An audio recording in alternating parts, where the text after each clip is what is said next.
따숨의 채널에 오신 것을 환영합니다. 영상 시청하기 전에 구독과 좋아요로 많은 응원 부탁드립니다. 전주 양반가의 지혜로운 며느리분이 제1장 눈물의 아침.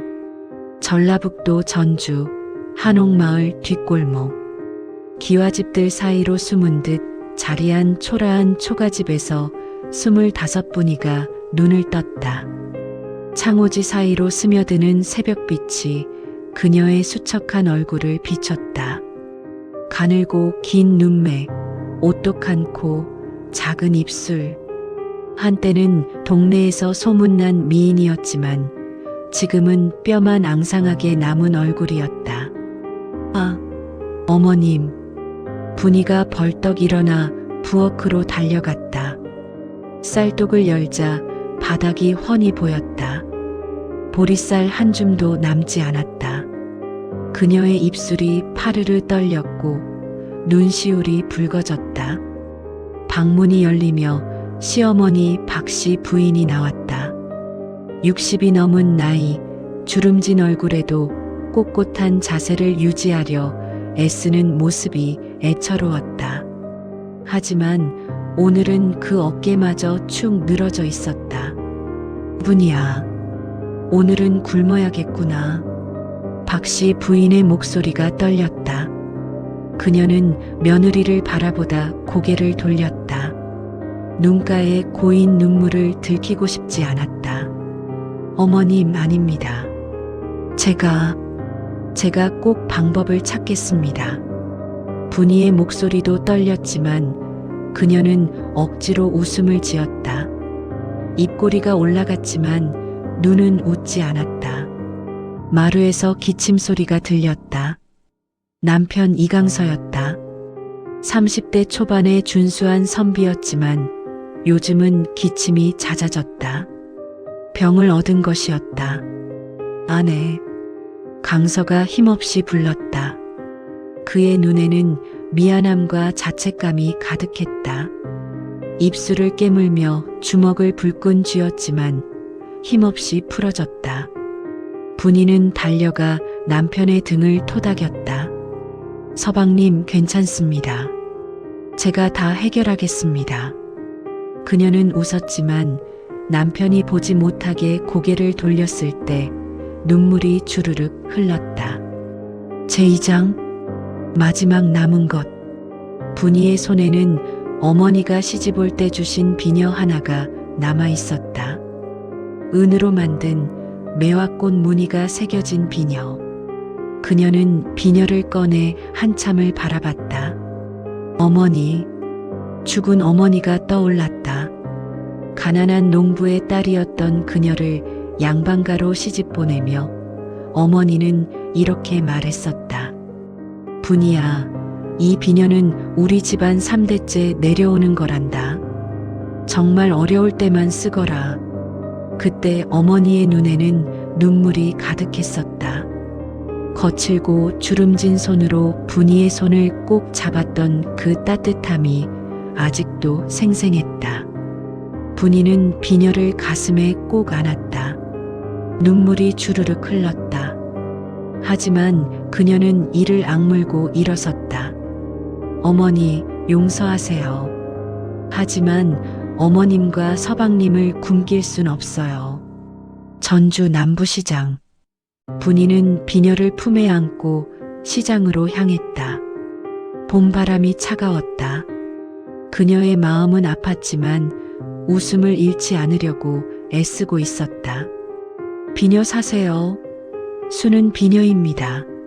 목이 쉴 때까지 외쳤지만 아무도 거들떠보지 않았다.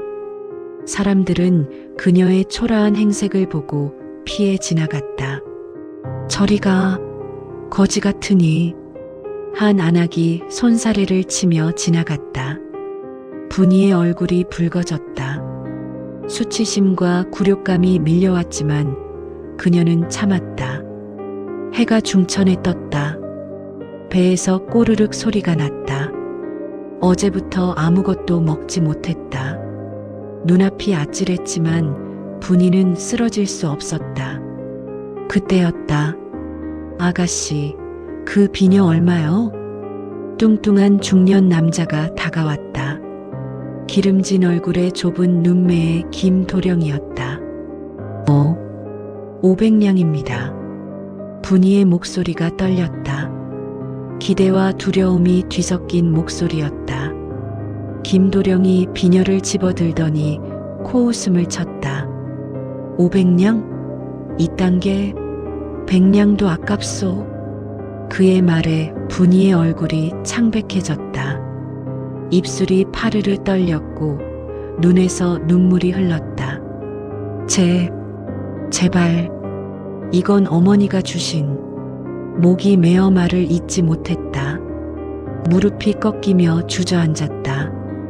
김도령이 당황한 표정으로 분이를 내려다봤다. 그의 얼굴에 잠깐 동정의 빛이 스쳤다. 일어나시오. 사람들이 보잔소. 제발 사주세요. 집에 굶는 식구가, 병든 남편이. 분이는 울먹이며 애원했다. 자존심도 체면도 없었다. 오직 가족만이 머릿속을 가득 채웠다. 제3장 눈물의 제한. 김도령이 한숨을 쉬었다. 그는 장사꾼이었지만 완전히 냉혈한은 아니었다. 그만 우시오. 내가 300냥을 주겠소. 감사합니다. 정말 감사합니다. 분이가 허리를 굽신거리며 절했다. 눈물과 콧물이 범벅이 된 얼굴이었다. 돈을 받아 쥔 분이의 손이 떨렸다. 그녀는 비녀를 마지막으로 한 번 더 바라봤다. 어머니, 미안해요. 그때 김도령이 말했다. 아가씨, 그렇게 급하게 팔지 마시오. 예. 분이가 눈물 가득한 얼굴로 고개를 들었다. 나는 장사꾼이요. 장사꾼의 눈으로 보니 이 비녀로 더 큰 돈을 벌 방법이 보이요. 김도령의 눈이 반짝였다. 저 기생집이 보이요? 거기 기생들은 손님 맞을 때 좋은 장신구가 필요하오. 이 비녀를 하루에 50냥씩 받고 빌려주는 거요. 일주일이면 350냥이요. 분이의 눈이 커졌다. 그녀의 얼굴에 희망의 빛이 스쳤다. 하지만 저는 그럴 수가. 내가 도와주겠소. 대신 수익을 반반 나누는 거요. 어떻소? 분이는 잠시 망설였다. 그녀의 눈동자가 빠르게 움직였다. 계산하고 고민하고 결정했다. 좋습니다. 하지만 한 가지 조건이 있습니다. 조건? 첫 수익은 제가 먼저 가져가겠습니다. 집에 굶는 식구가 있어서요. 그 다음부터는 약속대로 반반 나누겠습니다. 김도령이 분이를 물끄러미 바라봤다. 눈물 범벅인 얼굴이지만 눈빛만은 또렷했다. 그는 고개를 끄덕였다. 줬소. 제4장 첫 번째 희망. 그날 저녁 분이는 쌀 한 말과 약재를 사들고 집으로 돌아왔다. 어머님, 제가 왔습니다. 박씨 부인이 놀란 얼굴로 나왔다. 눈이 휘둥그레지고 입이 떡 벌어졌다. 분이야, 이게 어인일이냐? 어머님, 제가 방법을 찾았습니다. 분이는 쌀을 씻어 밥을 지었다. 김이 모락모락 나는 하얀 쌀밥. 3달 만에 보는 쌀밥이었다. 드세요, 어머님. 박씨 부인의 손이 떨렸다. 밥그릇을 받아든 그녀의 눈에서 눈물이 뚝뚝 떨어졌다. 분이야, 우지 마세요, 어머님. 이제 괜찮습니다. 분이가 박씨 부인을 껴안았다. 두 사람은 한참을 울었다. 강서에게 약을 다려드리며 분이는 말했다. 서방님, 조금만 견디세요. 제가 꼭 서방님 병을 고치겠습니다. 강서의 눈에서도 눈물이 흘렀다. 그는 아내의 손을 꼭 잡았다. 아내, 고맙소. 미안하오. 미안하다는 말씀 마세요. 우리는 부부잖아요. 분이가 웃었다. 이번에는 진짜 웃음이었다. 눈도 함께 웃었다. 제5장, 시련은 계속된다. 비녀대여 사업은 성공적이었다. 한 달 만에 분이는 1000냥을 모았다. 하지만 행복도 잠시, 새로운 시련이 찾아왔다. 최 부자라는 전주 최대 장신구 상인이 분이의 사업을 방해하기 시작한 것이다. 이 계집이 어디서 굴러먹던 돌인지 내 장사를 방해하다니. 최 부자는 관아에 뇌물을 주고 분이를 고발했다. 어느 날 관리들이 들이닥쳤다. 내가 분이냐? 무어가 영업을 했으니 곤장 20대를 치겠다. 분이의 얼굴이 창백해졌다. 무릎이 후들거렸지만 그녀는 꿋꿋이 섰다. 나리, 저는 정당한 세금을 다 냈습니다. 여기 증서가 있습니다. 떨리는 손으로 서류를 내밀었다. 관리의 얼굴이 굳어졌다. 이건 나리, 혹시 누군가 거짓으로 고발한 것은 아닌지요? 분이의 목소리는 떨렸지만 눈빛만은 흔들리지 않았다. 관리들이 물러간 후 분이는 그제야 주저앉았다. 온몸이 떨렸다. 김도령이 달려왔다. 부인, 괜찮소? 네, 괜찮습니다. 하지만 분이의 눈에서 눈물이 주르륵 흘렀다. 참았던 두려움이 한꺼번에 쏟아졌다. 왜 이렇게 힘들까요? 저는 그저 가족을 먹여 살리고 싶을 뿐인데. 김도령은 아무 말도 하지 못했다. 그저 묵묵히 곁에 있어줄 뿐이었다. 제6장, 어머니의 가르침. 그날 밤 분이는 잠을 이루지 못했다. 창밖을 멍하니 바라보고 있었다. 박씨 부인이 다가와 분이의 어깨에 손을 얹었다. 분이야, 포기하고 싶은 게냐? 어머님. 분이의 목소리가 떨렸다. 어머님, 저는 정말 열심히 했는데요. 나쁜 것도 안 했는데요. 왜 계속 힘들까요? 박씨 부인이 분이를 끌어안았다. 분이야, 세상은 원래 그런 거란다. 선하다고 해서 쉬운 길이 열리는 게 아니야. 하지만 말이다. 박씨 부인이 분이의 얼굴을 마주봤다. 주름진 손으로 분이의 눈물을 닦아주었다. 포기하지 않는 사람은 결국 이긴단다. 내가 60 넘게 살아보니 그게 진리더구나. 하지만 어머님, 저는 너무 지쳤어요. 알아, 다 안다. 하지만 분이야, 내 뒤에는 나와 내 남편이 있단다. 우리는 널 믿는다.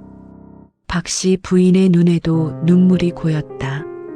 분이야, 내가 이 집에 시집 온 게 우리 집안의 복이었다. 정말이다. 두 사람은 한참을 껴안고 울었다. 제7장, 역전의 시작. 다음 날 분이는 새로운 결심을 했다. 눈은 퉁퉁 부어 있었지만 눈빛만은 결연했다. 김도령님, 우리 더 큰 일을 해봅시다. 더 큰 일이라니요? 장신구를 직접 만드는 겁니다. 분이는 전주의 은장인 박 노인을 찾아갔다. 80이 넘은 노인은 홀로 살며 제자 하나 없이 외로워했다. 노인장님, 분이가 공손히 절했다. 제 남편을 제자로 받아주십시오. 박 노인이 고개를 저었다. 늙은이가 뭘 가르치겠나? 아닙니다.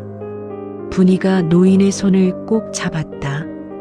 노인장님의 기술은 보물입니다. 그게 사라지면 안 됩니다. 제발 우리 남편에게 가르쳐 주세요. 분이의 눈에서 눈물이 뚝뚝 떨어졌다. 제 남편은 병들었지만 손재주는 좋습니다. 꼭 좋은 제자가 될 겁니다. 제발.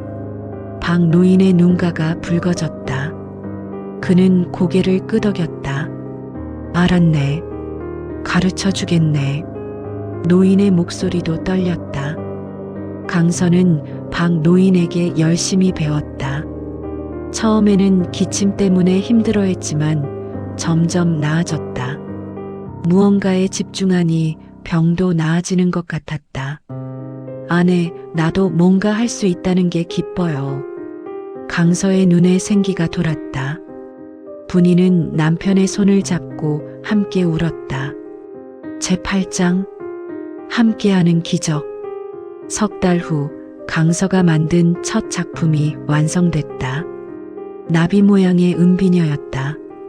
아내, 이건 당신을 위해 만든 겁니다. 강서가 떨리는 손으로 비녀를 내밀었다. 그의 눈은 촉촉했다.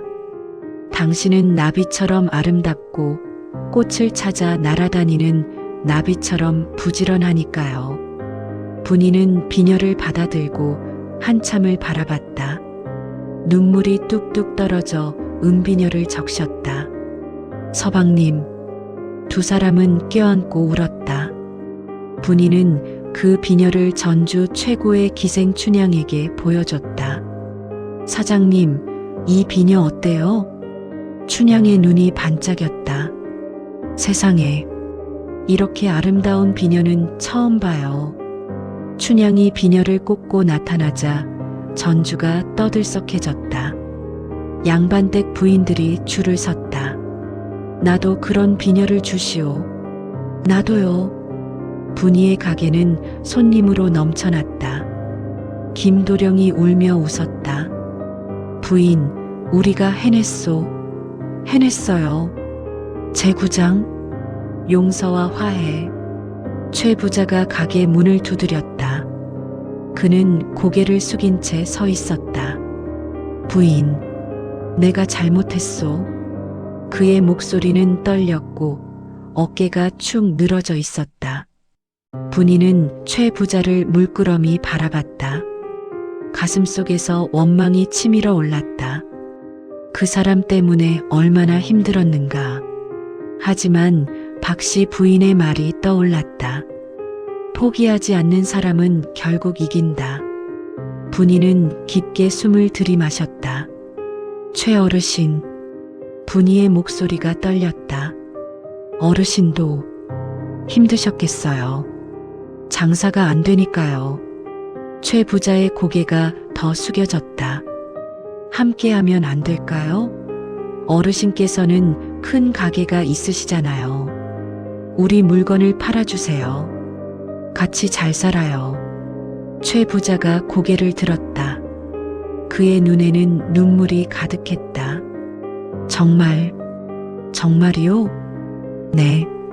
분이도 눈물을 흘리며 고개를 끄덕였다. 두 사람은 손을 맞잡았다. 제10장 진짜 부자. 3년이 흘렀다. 초가집은 사라지고 아담한 기와집이 들어섰다. 크지는 않았지만 따뜻한 집이었다. 강선은 완전히 건강을 되찾았다. 그는 이제 전주 최고의 장인이 되어 있었다. 박씨 부인은 비단 한복을 입고 마당을 거닐었다. 그녀의 얼굴에는 평화로운 미소가 떠나지 않았다. 어느 봄날 마을 사람들이 모두 모였다. 분이의 첫 아이가 태어난 날이었다. 분이야, 건강한 아들이다. 산파의 외침에 집안이 환호성으로 가득 찼다. 분이는 아기를 품에 안았다. 눈물이 주르륵 흘렀다. 어머니, 저 해냈어요. 저희 모두 살아남았어요. 죽은 어머니에게 하는 말이었다. 박씨 부인이 다가와 분이의 어깨를 안았다.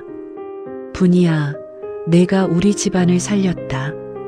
아니, 내가 우리에게 삶이 무엇인지 가르쳐줬구나. 어머님, 돈도 중요하고 집도 중요하지만 진짜 중요한 건 이렇게 함께 웃고 우는 거란다. 그걸 내가 가르쳐 줬어. 마을 사람들이 모두 모여 축하했다. 김도령, 박노인, 춘향, 최 부자까지. 최 부자가 분이에게 다가왔다. 부인, 정말 고맙소. 나는 평생 돈만 쫓았는데 부인 덕분에 사람이 뭔지 알았소. 그의 눈에서 진심이 느껴졌다. 저녁이 되어 손님들이 돌아가고 가족만 남았다. 분이는 아기를 안고 마루에 앉았다. 강서가 옆에 앉았고 박씨 부인이 그 옆에 앉았다. 여보, 우리 아이에게 뭘 가르쳐야 할까요? 분이가 물었다. 강서가 아내의 손을 잡았다. 당신이 보여준 것들을 가르칩시다. 포기하지 않는 것, 사람을 믿는 것, 함께 사는 것. 박씨 부인이 눈물을 닦으며 말했다. 그리고 눈물을 두려워하지 않는 것도 가르치자꾸나. 분이야, 내 눈물은 약함이 아니었어. 그건 사랑이었단다. 분이의 눈에서 또 눈물이 흘렀다. 하지만 이번에는 행복한 눈물이었다. 아기가 웃으며 분이의 얼굴을 만졌다. 작고 따뜻한 손길이었다. 에필로그. 훗날 분이의 아들은 어머니에게 물었다. 어머니, 우리 집이 가난했을 때가 더 행복했나요? 지금이 더 행복한가요? 분이는 잠시 생각하다가 대답했다. 아들아, 가난할 때는 매일이 눈물이었단다. 배고프고 추웠고 무서웠지. 하지만 분이의 눈에 눈물이 고였다. 그때 우리는 정말 단단하게 서로를 잡고 있었어. 지금도 행복하지만 그때의 우리는 정말 하나였단다. 아들이 어머니를 꼭 안았다. 어머니 사랑해요. 나도 사랑한다, 아들아. 밖에서 강서가 불렀다. 여보, 아들아, 저녁 먹자. 박씨 부인의 목소리도 들렸다. 얼른 오너라. 할미가 내가 좋아하는 떡을 만들었단다. 분이는 아들의 손을 잡고 일어섰다. 창밖으로 지는 해가 보였다. 전주의 하늘은 붉게 물들어 있었다. 분이는 하늘을 보며 속삭였다. 어머니, 저 행복합니다. 정말 행복해요. 그녀의 눈에서 눈물이 흘렀다. 하지만 그녀는 웃고 있었다. 진짜 부자는 돈이 많은 사람이 아니라 사랑하는 사람들과 함께 웃고 울 수 있는 사람이라는 것을 분이는 그제야 깨달았다. 인생에서 가장 소중한 것은 포기하지 않는 마음과 함께 울고 웃어줄 가족이란 것을. 인생에서 가장 소중한 것은 포기하지 않는 마음과 함께 우는 사람들입니다. 지금 당신이 힘들어도 언젠가 행운은 꼭 올 것입니다.